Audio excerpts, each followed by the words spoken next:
To a major bank downgrade that has investors questioning the stability of the world's financial system. Moody's has slashed the credit ratings for 15 financial institutions.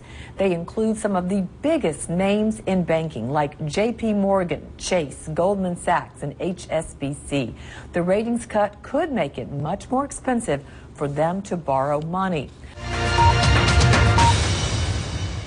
HSBC, Barclays, Lloyds and RBS all saw their credit rating cut. The biggest US banks were also targeted. Bank of America debt is now 2 notches above junk status.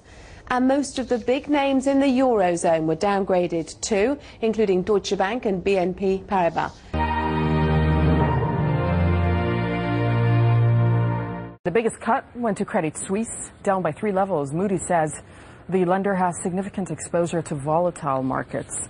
Elsewhere in Europe, Deutsche Bank's ratings fell 2 notches. Among the U.S. banks, Morgan Stanley's debt rating was lowered by 2 levels, and that was slightly less than expected, while Citigroup's rating is hovering at just 2 bars above junk status. Lloyds, TSB, Britain's largest retail bank, saw its ratings drop by a notch. Most of the banks have shrugged off Moody's verdict, and they're calling it an overreaction.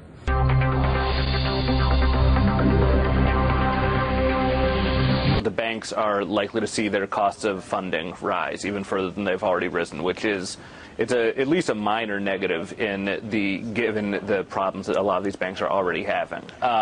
This is part of the reason that the Bank of England last week announced that it was extending all this extra funding to banks on a low-cost basis because it was worried that some of these banks could find themselves in the heat of a crisis.